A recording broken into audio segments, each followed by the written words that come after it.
उसमें से कई बातें हमने सीखी गवाहियों से। लेकिन मैं चाहता हूं, अभी गवाहियां हैं हमारे पास बहुत पावरफुल, लेकिन मैं पहले वचन आपको देना चाहता हूं और उसके बाद आप गवाहियों को सुनना, अपने विश्वास को, क्योंकि वो बड़ी गवाहियां हैं तो उससे आपका विश्वास और तगड़ा होगा। ठीक है? जिसे ये हमारे अंदर पक्का होता है परमेश्वर सच्चा है, महान है और वो सब कुछ कर सकता है। क्या कर सकता है? वो सब कुछ कर सकता है ना। तो अभी ये पॉइंट आपने सीखना है हमेशा के लिए। ठीक है? तो अभी आंखें बंद करो और प्रार्थना करो आज के वचन के लिए कि परमेश्वर हम जो कुछ सीखने वाले हैं। अगर कोई बंदा आपसे कुर्सी की डिमांड करता है तो माइंड रखो, उसको दे देनी चाहिए।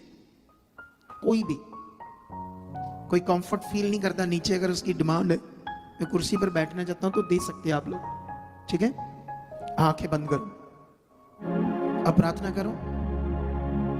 जीवत परमेश्वर खुदाबंद, मैं आपके साथ जो प्रार्थना कर रहा हूं ये आपकी है, मैं अपनी नहीं कर रहा, तुमसे करवाऊंगा तो आप साथ साथ मेरे साथ करना। जीवत परमेश्वर पिता, हम आज तेरी पवित्र हजूरी में बैठे हैं। हम आई नहीं, तेरी दया से लाए गए हैं। आज हमारा मन खोल, जो कुछ हम वचन सुने उसे समझ पाए तेरी आत्मिक शक्ति से।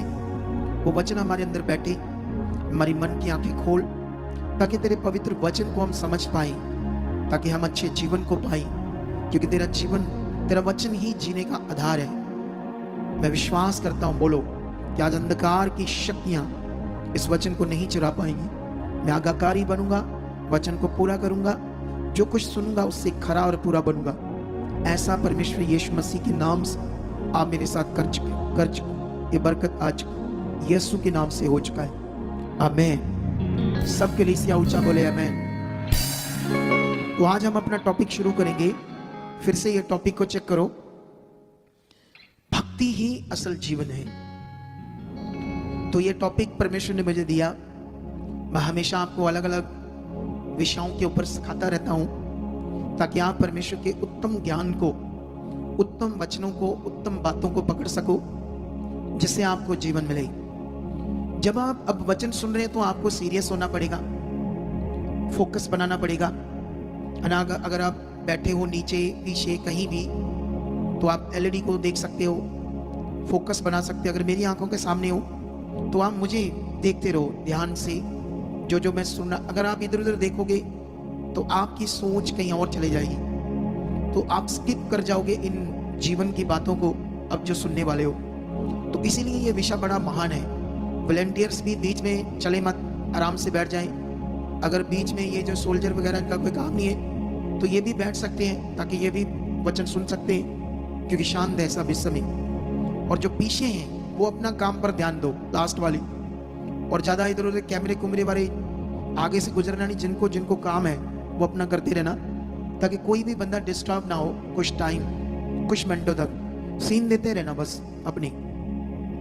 लेकिन सुनने में सबसे ज्यादा इस समय ध्यान रखना है। अगर कोई इस समय लेट आता है बाई चांस, उसको टाइमिंग नहीं पता है या किसी कारण लेट हो गया, तो उसको आगे मत लाना, पीछे बढ़ा देना, क्योंकि आगे लाने में डिस्टर्बिंग होती है। जब वो निकलते हैं तो जो लोग वो देखना शुरू कर देते हैं, क्योंकि नहीं समझ होती लोगों को इतनी कैसे बैठना है, क्या करना है।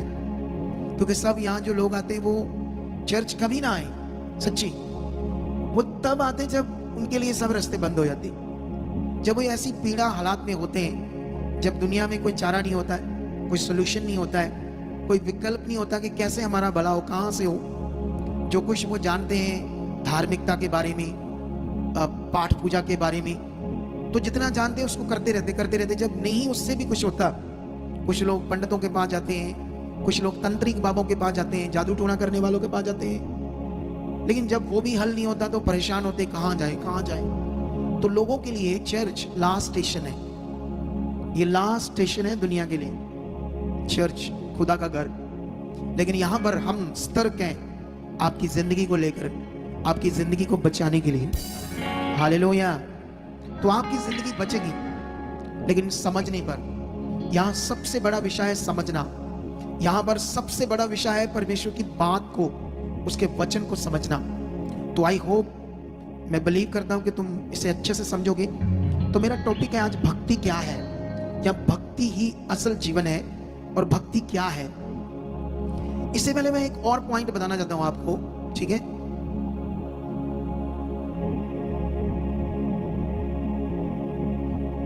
इस तरफ के इधर रहने चाहिए, उस तरफ के इधर। कंट्रोल नहीं है तुम्हारा, तुम्हें सिस्टम देना नहीं आता। सुने देखो ध्यान से, अभी जो मैं चीज आपको समझा रहा हूं। जैसे हम खाना रोज खाते हैं, फूड, इसी तरह से बाइबल में लिखा है कि जो परमेश्वर का वचन है वो हमारा फूड है, रोटी है। जैसे रोटी के बिना आप रोज नहीं रह सकते, ये आपकी नीड है, परमेश्वर का वचन, रोज की रोटी। तो जो लोग इसे अच्छे से खाना नहीं जानते, इस रोटी को कैसे खाना है, आत्मिक रोटी को कैसे खाना है, परमेश्वर के वचन को कैसे खाना है, तो जब आप उसे खाओगे वो पचेगा आपके अंदर, तभी तो आप एनर्जी पाओगे, स्पिरिचुअल एनर्जी। तो इससे आपको बड़ा पावरफुल जीवन मिलेगा। तो ये पॉइंट हमेशा रखना। जो लोग कभी कभी आज आए हैं, फिर 15 दिन नहीं आए, फिर महीना नहीं आए, तो कितने रोटी तो खाई नहीं उन्होंने आत्मिक, तो कैसे जी पाएंगे आत्मिक। क्योंकि फिजिकल जीवन जो आप पृथ्वी पर जीते हो, इसके लिए तो आपके दिमाग में संसार का एक ज्ञान था। अगर हालात हैं, दुख हैं, तो जो धार्मिक गुरु होते हैं उन्होंने आपको बताया था कि ये आपके कर्म है, आपकी किस्मत है, ये भोगना पड़ेगा। आपके कर्मों में, किस्मत में जो लिखा हुआ वो भोगना पड़ेगा। अजीबोगरीब बात है कि अगर दुनिया बनाने वाले ने आपके कर्म लिखे हैं कि आपने दुख भोगने, रोगों में रहना है, परेशानी में रहना है, आपके घर में क्लेश रहनी, बीमारियां रहनी है, तो ये अगर दुनिया बनाने वाले ने लिखे हैं तो ये तो ठीक हो ही नहीं सकते कभी, फिर उसने लिखे हैं, ये तो भोगने पड़ेंगे।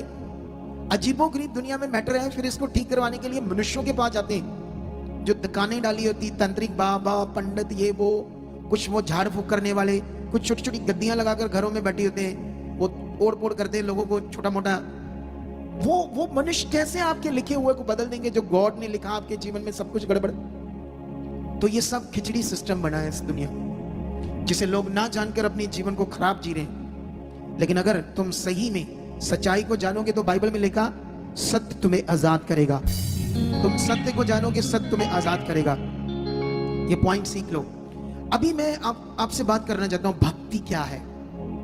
सच्ची सच्ची दुनिया में इंसान को यह समझ नहीं है भक्ति क्या होती है। आप जानते हो, इस दुनिया में कोई नंगे पांव चलता है तो उसको भक्ति कहते हैं। कोई मूर्ति है, उसके ऊपर दूध डालते हैं, फूल चढ़ाते हैं, उसको भी लोग भक्ति कहते हैं।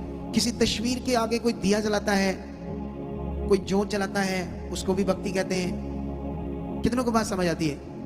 कुछ नाम शब्द मिलते हैं ढेरों से, तो उन नाम शब्द को वो क्या करते हैं लोग, इंसान रोज रोज अपने मुंह में रेपिटेशन करते हैं। रेपिटेशन का मतलब होता है उसको बोलते हैं उसको, नाम शब्द को, वो भी बिना जाने कि ये नाम शब्द है क्या। दे दिया उन्होंने, सोचा इसमें कुछ होगा, तो वो उसको जपते रहते हैं। कितनों को बात समझ आती है। तो इस दुनिया में भक्ति लाखों प्रकार की है। कोई आग जलाकर कुछ कर रहा है, कोई दरख्त के साथ कुछ कर रहा है, पेड़ों के साथ, उसमें कोई चुन्नियां बांध रहा है, कोई धागे बांध रहा है, कुछ और कर रहा है, कुछ जानवरों के साथ कुछ कर रहा है। तो लोग इसको भक्ति समझते हैं। कितनों को बात समझ आती है। तो दुनिया में तो बहुत तरह की भक्ति है, लेकिन आज तक इंसान को यह पता नहीं कि मुझे बनाया किसने, मुझे बनाने वाला कौन है। और उसे ना जानकारी तो खराब जीवन जी रहा है, उसे ना जानकारी तो अज्ञानता में। उसे जानेगा कैसे, क्योंकि वो तो दिखता नहीं है, वो इंसान नहीं है। बोलो, अगर वो कुछ होता तो मैं भी तुम्हें यहां दिखाता, तस्वीर के रूप में, कोई मूर्ति के रूप में, किसी चीज के रूप में। कितनों को बात समझ आती है। इसीलिए तुम्हें यहां कोई वस्तु नजर नहीं आ रही। मैं उसको समझने का एक ही विषय है, वो आपकी समझ।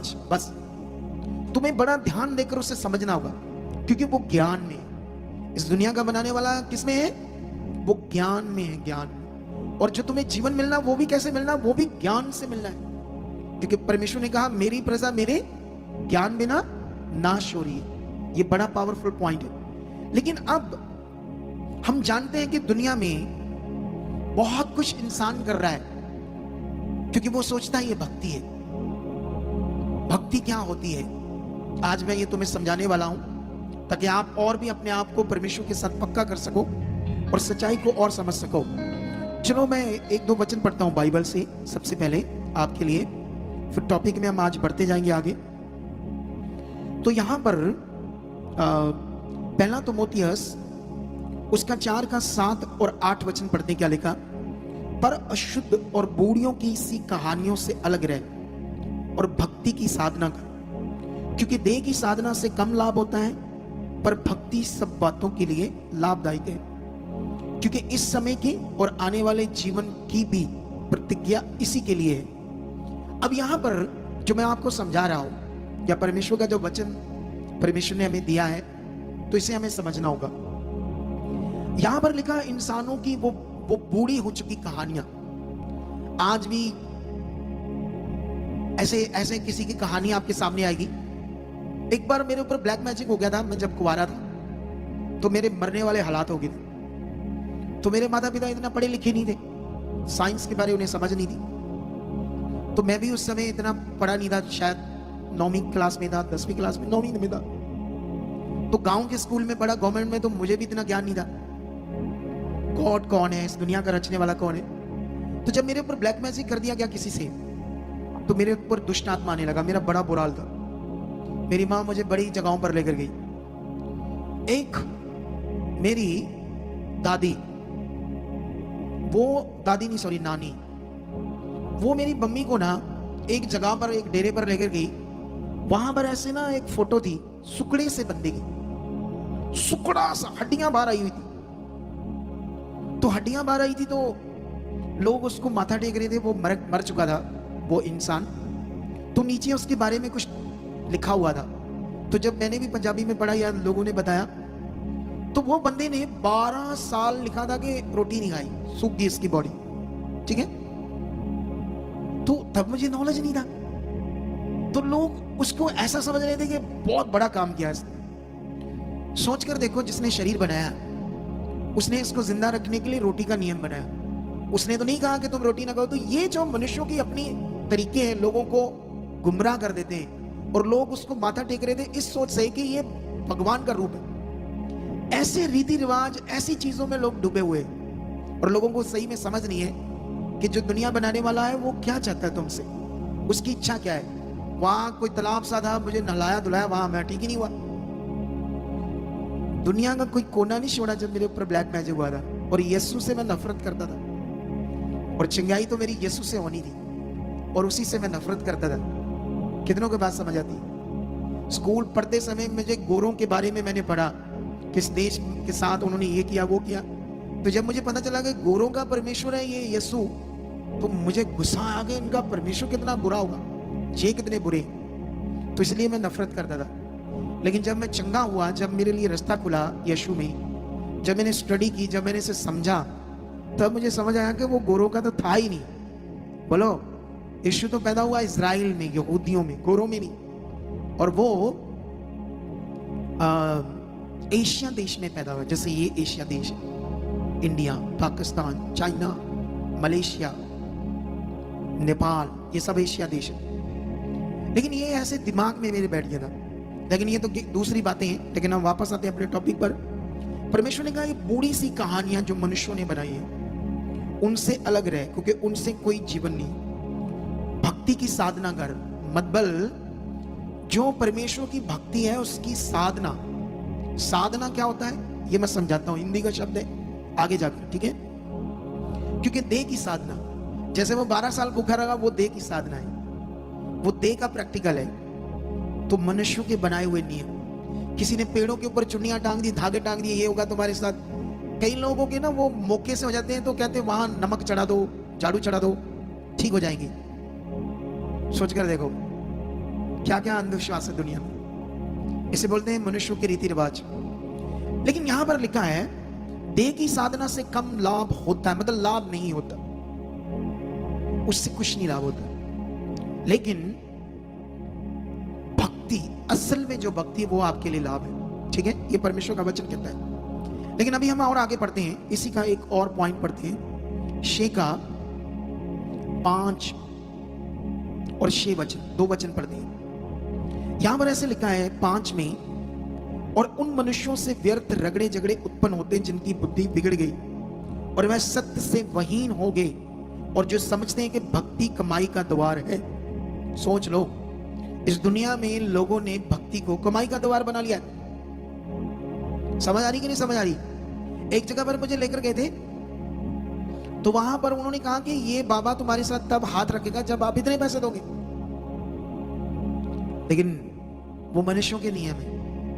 लेकिन यहां खुदा आपको जीवन पैसों से नहीं देता, तुम्हारे विश्वास से जीवन देगा, तुम्हारे मन फिराने से तुम्हें जीवन देगा। कितनों को बात समझ आती है? लेकिन यहां पर लिखा, कुछ लोग भक्ति को कमाई का द्वार समझते हैं, पर संतोष सहित भक्ति बड़ी कमाई है। तो इन बातों में अभी मैं आपको क्लैरिटी दूंगा, एक्चुअली में परमेश्वर कौन है, उसकी भक्ति क्या है। ठीक है? और जब ये क्लैरिटी तुम्हें मिलेगी, इसमें अच्छे से शुरू करना, अपने आप को ढालना, फिर देखना कितनी बड़ी बड़ी गवाहियां तुम्हारी बनती और बड़े काम तुम्हारी जिंदगी में होते।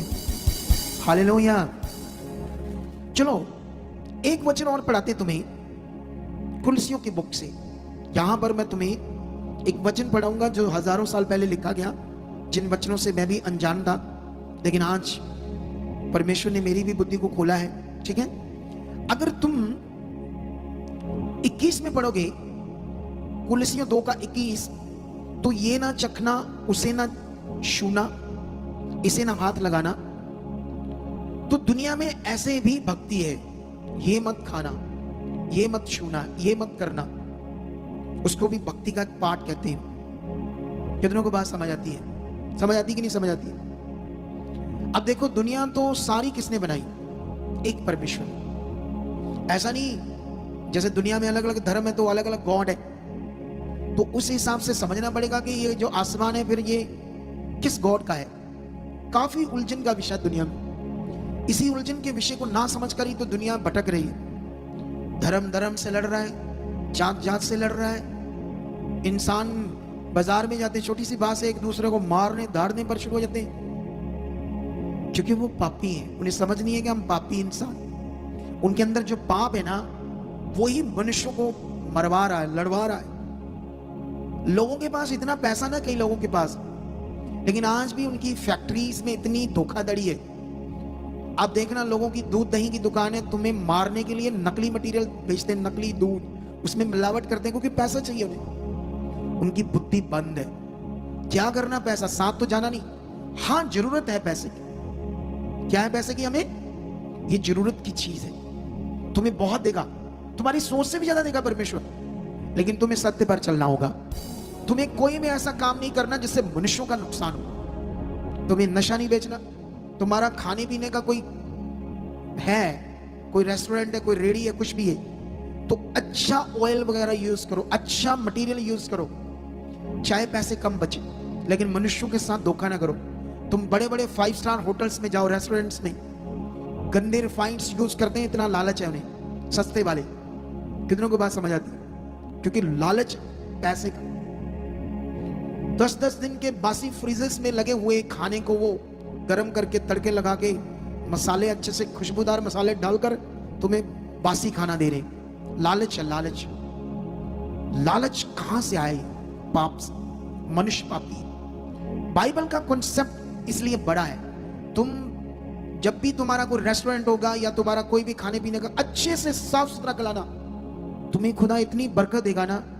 तुम्हारे थोड़े पैसों में सबसे पहले तो तुम्हें वो बीमार नहीं होने देगा परमेश्वर। जो लोगों की लाखों करोड़ों रुपए बीमारियों में लग रहे, वो तुम्हारे बचेंगे और वही पैसे तुम्हारे घर में बरकत का कारण बनेंगे। लोग बीमारियों से आज कर्जे के नीचे दबे हुए, तुम्हारा वो पैसा बचेगा। तुम्हें सत्य पर चलना है, परमेश्वर के साथ चलना है। कितनों को बात समझ आती? लेकिन यहां पर दुनिया में मनुष्यों का ज्ञान है। आप जानते हो, बाइबल में एक जगह पर यीशु मसीह के पास कुछ फरीसी और सदूकी आकर झगड़ा करते हैं। कहते तेरे चेले बिल्कुल अबुद्धिमान है, इन्हें ये तो हाथ भी नहीं धोते खाना खाने के लिए। तो बड़ी पावरफुल शिक्षा यीशु मसीह ने दी वहां पर। यीशु मसीह ने उन्हें कहा, मैं ये वचन आज पढ़ाना चाहता हूं आप लोगों को, क्योंकि हमारा टॉपिक ही नहीं बातों पर है। क्या है ये? तुम्हें वचन मिलेगा मत्ती 15, ठीक है? 15 निकालो और इसे पढ़ते हैं हम 15 अध्याय को।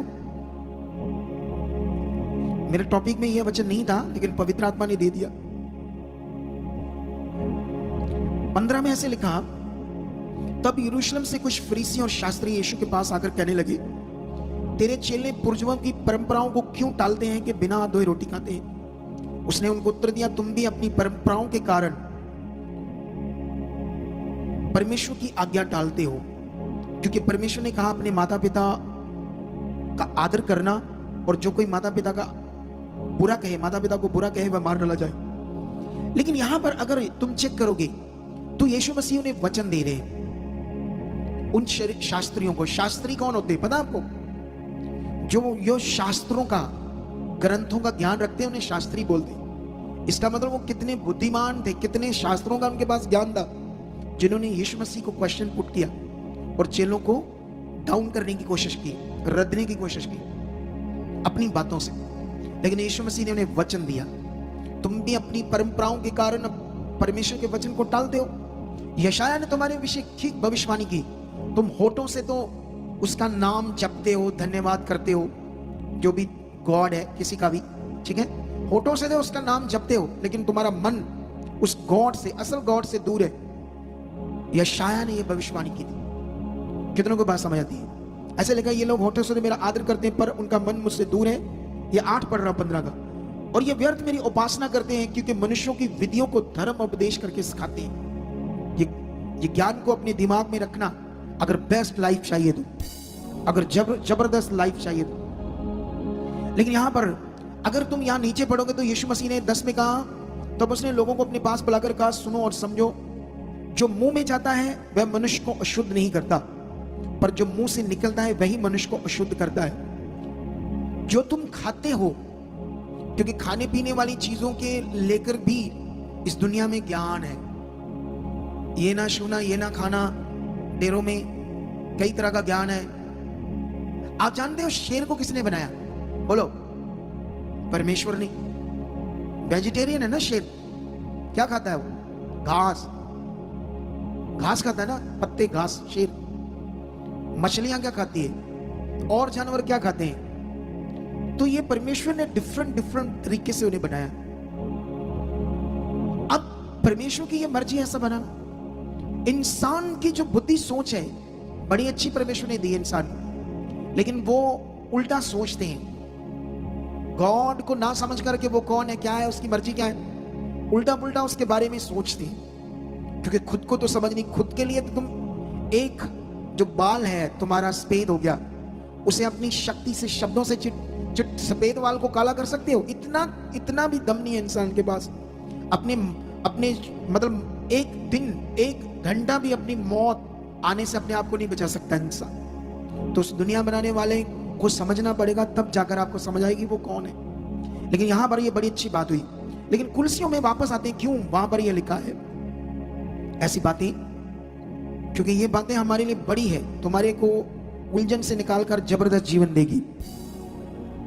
बाइबल में लिखा, ये ना छूना, उसे ना चखना, इसे ना हाथ लगाना, ये मनुष्यों की विधियां हैं। ऐसे लिखा क्योंकि ये मनुष्यों की आज्ञाओं और शिक्षाओं के अनुसार, इन विधियों में अपनी इच्छा के अनुसार गढ़ी हुई भक्ति की रीति और आत्महीनता और शारीरिक योगाभ्यास के भाव से ज्ञान का नाम तो है, परंतु शारीरिक लालसाओं में रोकने में इनसे कुछ भी लाभ नहीं होता। मनुष्य जो भक्ति कर रहा है, उसको करने के बाद वो कभी भी अपने अंदर से बुरे विचारों को खत्म नहीं कर सकता। लेकिन अगर तुमने रियल गॉड, जो एक्चुअल में परमेश्वर है, जब उसकी भक्ति का सही नियम तुम्हारी जिंदगी में आया, तो तुम्हारी जिंदगी में कोई बुरी बात नहीं रहेगी।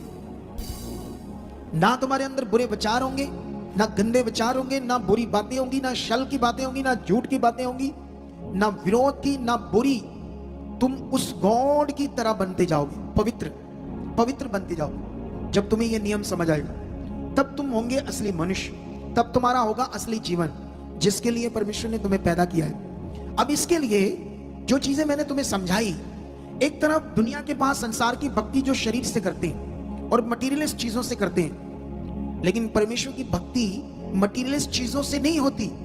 एक्चुअल में परमेश्वर की भक्ति क्या है? एक रिश्ता है। हालेलुया। उस परमेश्वर के साथ रिश्ता जो निभाना है तुम्हें। ये है आपकी भक्ति, ये है रियल विषय आपके लिए। अब दुनिया में हम भी दुनिया से आए तो हम भी पता नहीं क्या कुछ करके आए। जिसने सूरज बनाया है पृथ्वी से 10 लाख गुना बड़ा, क्या इंसान उसको रोशनी दे सकता है उस असल परमेश्वर को? बोलो। उसे तुम्हारे ये रोशनी नहीं चाहिए, तुम्हारे दिए की, तुम्हारी ज्योत की। ये तो मनुष्यों ने बनाया सिस्टम, और मनुष्य इसी सिस्टम में डूबकर अपनी जिंदगी को नष्ट कर रहे हैं, उसे ना जानकर जिसने दुनिया रची है। अब तुम्हें समझना होगा, ये एक भक्ति, एक रिश्ता है खुदा के साथ, परमेश्वर के साथ। जैसे शारीरिक हमारे रिश्ते, माता पिता का रिश्ता, बच्चों का रिश्ता, बहन भाई का रिश्ता, पति पत्नी का रिश्ता, ऐसे ही परमेश्वर के साथ हमारा एक रिश्ता, इसको कहते हैं भक्ति। कितनों को बात समझ आती? और जिसमें हमें क्या करना है, वो क्या चाहता है उसकी इच्छा में चलना। आप जानते हो, मैं एक वीडियो देख रहा था, इस्लामिक वीडियो, तो उसमें कह रहे थे कि इस्लामिक वीडियो में जो पैगंबर साहब है वो बहुत ज्ञानवान था। उसने अल्लाह से वो बातें ली जो इंसान के लिए अच्छी थी। वो कह रहे थे औरत के लिए उसने बहुत अच्छा लॉ बना दिया पैगंबर साहब ने, कि जो औरत है वो अपनी मर्जी से जितने मर्जी पति कर सकती है, कुछ भी कर सकती है, और पति जो है वो कितनी भी पत्नियां कर सकती है। लेकिन वो कह रहे थे ईसाईयत में ऐसा नहीं है, फाउंडेशन है। कितनों को बात समझ आती है? लेकिन याद रखना, अभी तुम्हें समझना होगा इन बातों को। बाइबल में एक जगह पर लिखा, तुम्हारी स्वतंत्रता शारीरिक कामों का अवसर ना बने। आप जानते हो हमारे अंदर संतोष, धीरज पवित्रता ही से आता है, पवित्र जीवन से आता है। अगर हमारे अंदर पवित्र जीवन नहीं होगा तो हमारे अंदर भूख होगी शारीरिक चीजों की। जैसे एक औरत है तो उसकी शादी हुई है, लेकिन उसके अंदर और भूख होगी, और बंदों को देखकर, बंदों को भी और औरतों की भूख। कितनों को बात समझ आती? इसे बोलते हैं शारीरिक अभिलाषाएं, जो आपके जीवन को सड़ा देगी, जो आपके जीवन को खत्म कर देगी, आपके असल रिश्ते को, पति पत्नी को खत्म कर देगी। कितनों को बात समझ आती? और उसको पाप का जीवन कहते हैं। ऐसे मनुष्य जो ज्ञान देते हैं, ये जो ज्ञान देते हैं दुनिया में, ये परमेश्वर का नहीं, इंसान का ज्ञान है। समझ आया? नहीं समझ आया तुम्हें? लेकिन यहां तुम्हें पकड़ना होगा। अब जब तुम्हारे अंदर पवित्रता होगी तो तुम्हारे रिश्ते स्ट्रांग होंगे। क्या होंगे?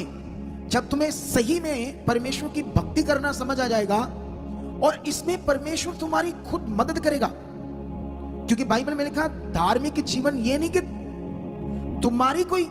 तुम्हारे कुछ अच्छे कर्मों के कारण तुम्हारा धार्मिक जीवन है। बाइबल में लिखा, धार्मिक जीवन ये कि उसने तुम्हें धार्मिक जीवन दिया जीने के लिए। हालेलुया। धार्मिक जीवन हमारी ओर से नहीं है, धार्मिक जीवन परमेश्वर की ओर से है। क्योंकि परमेश्वर ने हमें धार्मिक जीवन दिया है। कैसे? यीशु मसीह ने अपने बलिदान के द्वारा। यीशु मसीह ने तुम्हें अपने बलिदान के द्वारा धार्मिक जीवन दिया है। और धार्मिक जीवन देने का मतलब उसने तुम्हें, परमेश्वर ने अपना पवित्र आत्मा दिया है। ये जो पवित्र आत्मा, यही धार्मिक जीवन उसने दिया है जीने के लिए। इसीलिए बाइबल में लिखा, जितने पवित्र आत्मा के चलाए चलते हैं वही परमेश्वर के बेटे बेटियां हैं। क्योंकि अब तुम्हारा रिश्ता है बेटे बेटियों का परमेश्वर के साथ। अब जो परमेश्वर ने तुम्हें धार्मिक जीवन दिया है वो उसका पवित्र आत्मा है। उस आत्मा के द्वारा जो जीवन है, जो हम आत्मा के द्वारा जीवन जिएंगे, वो धार्मिक जीवन होगा। वो हम परमेश्वर की इच्छा में चलेंगे। आप जानते हो, अगर आपने किसी ने 1 लाख रुपया मिलना हो कहीं से, तो वो बंदा कहे कि मुझे फौरन जाना है, मेरी फ्लाइट है, जल्दी आना 4 बजे, मुझे सुबह मिलना वहां। मेरे हिसाब से तुम 3 बजे खड़े हो जाओगे। क्यों? क्योंकि शारीरिक अभिलाषा, शरीर चीज समझ है आपको, शारीरिक चीज आपको समझ है। 1 लाख रुपया मामूली सी रकम है, 1 लाख, फिर भी उसके लिए तुम 3 बजे चले जाओगे। लेकिन ये खुदा के पास आना, पवित्र संगति को लेना, खरबों रुपए भी इसके सामने मिट्टी है, मिट्टी, धूल है। लेकिन इसकी तुम्हें वैल्यू नहीं है, क्योंकि मन की आंखें नहीं खुली। मन की आंखें ना खुलने के कारण तुम्हें समझ नहीं आ रहा ये प्रीशियस टाइम, ये वचन, ये ज्ञान, ये आराधना, ये रिश्ता। क्योंकि यहां जो लोग आते हैं, सबसे पहले जब उन्हें गुड न्यूज मिलती है तो उनके हालात को दूर करने की सिर्फ मिलती है। और जो पक्का दूर होगा आपका, डोंट वरी, बोलो, क्योंकि वो सर्वशक्तिमान है, वो आपका हालात 100% दूर करेगा। लेकिन तुम्हें ये समझना होगा विषय को, ठीक है? लेकिन अभी मैं तुम्हें कंप्लीट में ये चीजें आज समझाना चाहता हूं, लेकिन मैं कोशिश करता हूं इसको तुम्हें ताकि तुम्हारी दिमाग में ये बात डाल दूं कि एक्चुअली में ये जो रिश्ता है परमेश्वर के साथ, ये भक्ति है। तो ये अभी टॉपिक चलेगा 1 2 3 हफ्ते में चलूंगा इस पर, क्योंकि ये चलते चलते 2 3 4 हफ्ते हम चलेंगे तो तुम्हारे अंदर वो बात सेट होगी। जैसे मैंने पिछले दिनों में तुम्हें आज्ञाकारी के ऊपर वर्ड दिया था 3 4 हफ्ते, तो लोगों ने बहुत उसे पकड़ा और बड़े सारे लोगों ने अपने आप को डालने की कोशिश भी की। कितनों को बात समझ आती है? लेकिन यहां पर अभी एक वचन पढ़ते हैं रोमियो का, तो रोमियो में जाते हैं परमेश्वर के वचन में। तो रोमियो 6 का 17 और 18 वचन में लिखा है, परंतु परमेश्वर का धन्यवाद हो कि तुम जो पाप के दास थे, पहले हमारी जिंदगी पाप की गुलाम थी, अब उससे उस उपदेश के मानने वाले हो गए हो। अब जो तुम परमेश्वर का वचन सुन रहे हो और जीवन की बातें सुन रहे हो, उस उपदेश को मानने वाले बन गए हो। ये रोमियो के लोग बन गए थे, इसलिए ऐसी पत्री लिखी उनके लिए, जिसके सांचे में ढाले गए थे। यीशु मसीह पृथ्वी पर तुम्हें एक ऐसे सांचे में डालने आया। सांचा मतलब जैसे ईंट का सांचा होता तो उसमें मिट्टी डालो, कैसी मिट्टी तो मिट्टी है बाहर, लेकिन वो ईंट का शेप लेती है। दुनिया में ढलाई होती ना, ढलाई फैक्ट्री, वहां पर अलग अलग वो बनते हैं पार्ट्स, तो अलग अलग सांचे होते हैं। तो उसमें लोहे को पिघलाकर जब डालते हैं तो जैसा सांचा होता है वैसा लोहा बनकर पार्ट निकलता है। तो यीशु मसीह हमें एक ऐसे सांचे में डालने आए। जानते कौन से सांचे में? जिसे मैं भक्ति की बात कर रहा हूं, लेकिन इसको परमेश्वर का वचन धार्मिक जीवन बोलते हैं इसको। तो परमेश्वर हमें एक ऐसे सांचे में डालने आए कि हम पाप से छूट कर परमेश्वर के साथ एक धार्मिक जीवन जीने वाले सांचे में ढलकर वो तैयार होकर बाहर आ जाए। हालेलुया।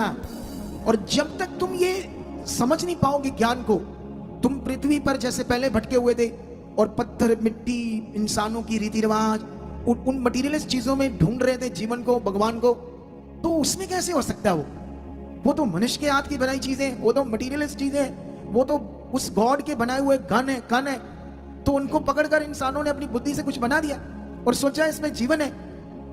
जीवन उसे समझना है गॉड को, तो उसके लिए उस धार्मिक जीवन को जो परमेश्वर ने इस पृथ्वी पर दिया है, जिसे तुम्हें समझना होगा, जो आत्मा का है, पवित्र आत्मा का है। जब तुम ये ज्ञान को समझ पाओगे तब तुम इसमें प्रैक्टिकल करने लगोगे अटर्नली, तो तुम बदलने लगोगे। तुम्हें यहां तक तुम ऐसे मनुष्य हो जाओगे कि तुम्हारे घर में कुछ गड़बड़ होने वाली तुम्हें वो भी पता चल जाएगा, ऐसे मनुष्य बन जाओगे। सोचो कितना ये पावरफुल जीवन। तुम्हें परमेश्वर अनुभव कराएगा चीजों, नेगेटिव चीजें कहां वो भी फील होगी। ये है स्पिरिचुअल लाइफ, ये है धार्मिक जीवन। इसे तुम्हें समझना होगा। कितनों को बात समझ आती है? लेकिन यहां पर लिखा जिसके सांचे में डाले गए थे, 18 में लिखा, और पाप से छुड़ाए जाकर धार्मिकता के दास हो गए हो। रोमियो के लोगों ने ऐसा करना शुरू किया और वो अब पाप से छूटकर धार्मिकता, परमेश्वर की धार्मिकता के क्या हुए? अनुयायी हुए, उसके दास हुए। दास का मतलब होता है अपनी मर्जी ना पूरी करना, दास का मतलब होता है परमेश्वर की मर्जी पूरी करना, जैसे मैं खुदा का दास। तो अब यहां पर और भी थोड़ा सा पढ़ते हैं, इसका बड़ा इंपॉर्टेंट वचन है ये आपके लिए, 9 का 30 रोमियो।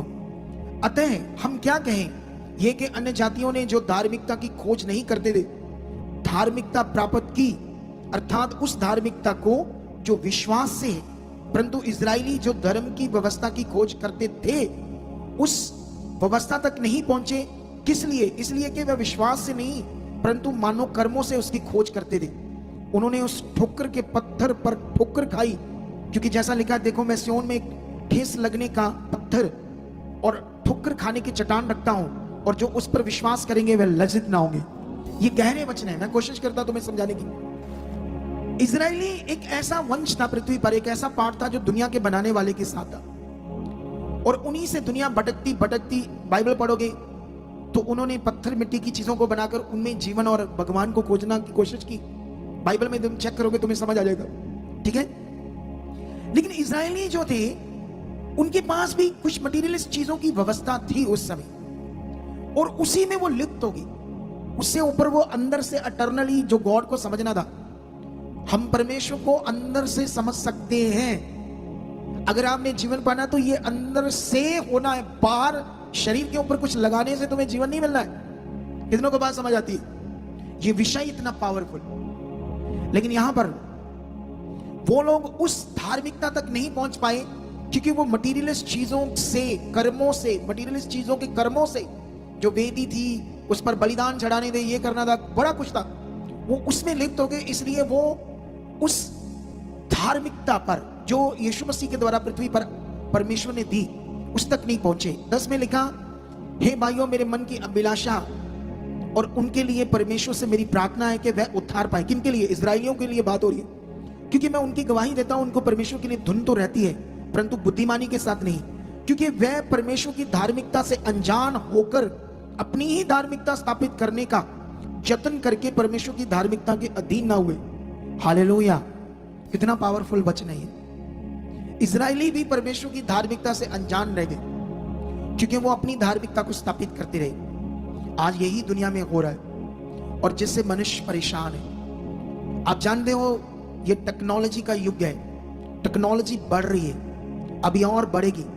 मैंने पिछले दिनों में भी तुम्हें समझाया था क्या क्या टेक्नोलॉजी में होने वाला है, और जिससे मैं लोगों में देख रहा हूं तनाव बढ़ रहा है, रिश्ते गड़बड़ हो रहे, डिप्रेशंस बढ़ रही, और आने वाले दिनों में देखना डिप्रेशन और बढ़ जाएगा, लोगों को चिंता और बढ़ जाएगी, जीवन जीने का आनंद, खुशी खत्म हो जाएगी, लोग एक रोबोट की तरह जिंदगी को जीने लगेंगे। लेकिन जो खुदा के साथ होंगे वो ऊंचे किए जाएंगे, जो परमेश्वर के साथ होंगे उनके घर जबरदस्त ब्लेस होंगे। इसलिए तुम्हें परमेश्वर की धार्मिकता को समझना है, तुम्हें इस धार्मिकता को समझकर चलना होगा कि मेरी जो भक्ति है वो मेरा परमेश्वर के साथ रिश्ता है जो मुझे निभाना है, और जिसमें उसकी इच्छा में चलना है, जिसने हमें बनाया है, जिसको पता था हमें सूरज चाहिए, जिसको पता था हमें पानी चाहिए, पहाड़ चाहिए, पौधे चाहिए, अलग अलग फ्रूट चाहिए, अलग अलग वेजिटेबल चाहिए।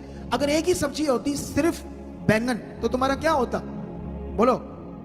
पिछले दिनों में मैं डाइट कर रहा था, मैंने बहुत दिन किनोआ खाया, खाते खाते मैं अक गया, मैंने सोचा अब कुछ और चाहिए। कितनों को बात समझ आती है? अगर एक ही चीज होती, सिर्फ बैंगन की सब्जी, तुम्हारा क्या होता? अगर एक ही फ्रूट होता, वो क्या? सीताफल नहीं, सीताफल नहीं, अनानास, जिसको खाते हैं तो कभी कभी उसमें वो कंडे लग जाते हैं, अच्छे से छीला ना हो तो। एक ही फल होता। या वो गांव में, अब पता नहीं क्या नाम हिंदी में लेते हैं, मेरे पंजाब में पंजाबी बंदा हूं, तो वो तो झाड़ियों में उगता था वो फ्रूट, लेकिन आज तो बड़ा महंगा, उसकी वैल्यू बड़ी है, लेकिन लोगों को पता नहीं उसके बारे में। हमारे इधर उन्होंने ठठोरा बोलते, ठठोरा हिंदी में क्या बोलते हैं? वो कंडों वाले दरख्त, कंडे कंडे कंडे, ऐसे ऐसे गोल गोल, उसके पत्ते बड़े बड़े, कंडे वाले पत्ते होते थे, मोटे मोटे, उस पर लगते थे ऐसे, उसके ऊपर भी कंडे होते थे उस फ्रूट पर। ये है गॉड, ये है परमेश्वर शक्तिशाली, उसको पता था हमें क्या चाहिए।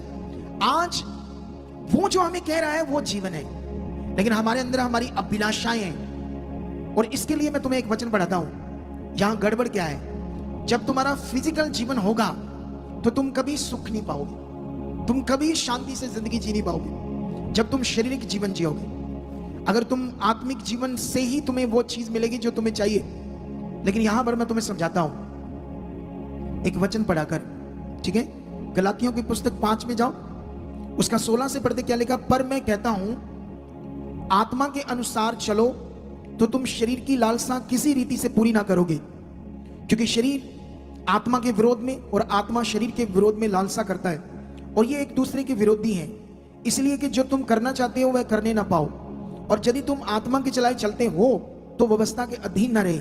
शरीर के काम तो प्रगट है, अर्थात व्यभिचार, गंदे काम, लुचपन, मूर्ति पूजा, टोना मतलब जादू टोना, बैर, झगड़ा, ईर्ष्या, क्रोध, विरोध, फूट, विधर्म, डाह, नशे, मतवालापन, लीला कीड़ा, इसके जैसे और भी काम। ये शरीर के काम है, ये आपके अंदर है, ये परमेश्वर की धार्मिकता से खत्म होंगे। गुस्सा, क्रोध, ईर्ष्या, चोरी, झूठ, लड़ना, झगड़ना, गंदा देखना, बुरा देखना किसी को भी, ये शरीर है, शरीर। इससे इसी जीवन में लोग जीते हैं और मटीरियल चीजों की पूजा करते रहते हैं, गॉड को ना जानकर के वो कौन है, वो सर्वशक्तिमान कौन है जिसने दुनिया रची। लेकिन यहां पर लिखा शरीर के काम तो और भी है, ऐसे ऐसे। इनके विषय में तुमसे पहले ही कह देता हूं, जैसा पहले कह भी चुका हूं कि ऐसे काम करने वाले परमेश्वर के राज्य के वारिस ना होंगे। 22 में लिखा पर आत्मा का फल प्रेम, आनंद, शांति, धीरज, कृपा, भलाई, विश्वास, नम्रता, संयम। हालेलुया। ये आत्मा के फल है। आपके जीवन में इतना प्यार आ जाएगा, इतनी शांति आ जाएगी, इतना आनंद आ जाएगा, आप सोचोगे भी नहीं कभी, आपकी सोच से भी परे होगा। लेकिन तुम्हें आज से पवित्र आत्मा के द्वारा जो जीवन है उसे ही बोलते हैं धार्मिक जीवन, क्योंकि वो ही परमेश्वर की इच्छा में चलता है। उसी को कहते हैं भक्ति। असल में ये है भक्ति। भक्ति को बाहरी चीज को रखकर तुम सोचो ये मैंने चढ़ा दिया कुछ तो ये मेरी भक्ति है, ये कुछ नहीं है। ये रीतियां हैं। क्या है ये सब? मनुष्यों की बनाई हुई रीतियां। इसको कर कर तुम अब परमेश्वर के पास आए हो, और जब आए हो तो फिर आज का वचन 2-3 बार रिपीट करना और इसे प्रैक्टिकल करना। अब तुम्हारी भक्ति जो है प्रैक्टिकली कैसे अंदर से होगी, ऐसे। धन्यवाद प्रभु, धन्यवाद, तेरा आत्मा मुझ में, मैं बदल रहा हूं, मैं बदल चुका हूं, मैं जो तुम चाहते हो मैं कर चुका हूं, मैं समय से पहले आकर बैठ रहा हूं, मैं हर आज्ञा हर वचन को पूरा करने वाला। तुम जो मुंह से परमेश्वर के सामने उस पवित्र नाम से बोलोगे वो आपकी जिंदगी में शुरू हो जाएगा, थोड़ा थोड़ा करके पूरा होना, फिर एक दिन जबरदस्त पूरा होना हो जाएगा। और जब इसमें लाभ है, यीशु मसीह ने कहा जो कोई प्यासा है मेरे पास आए, मैं उसे जीवन का जल दूंगा और उसके अंदर जीवन के जल की नदियां बह निकलेगी।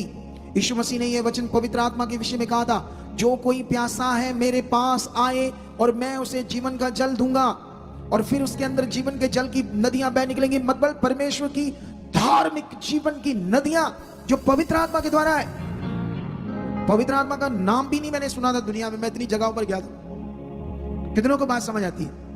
अब वो पवित्र आत्मा यीशु मसीह को प्रभु ग्रहण करने से तुम्हें दान में मिलेगा धार्मिक जीवन जीने के लिए, और यही तुम्हारे लिए बड़ा लाभ है।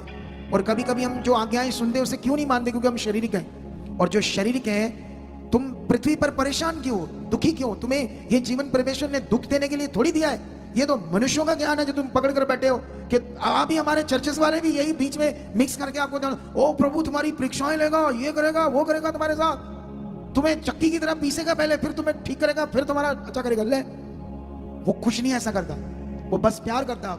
वो जो बता रहा वो करो, उसमें बढ़ जाओ, जबरदस्त सब कुछ होगा। हालेलुया। क्यों दुनिया में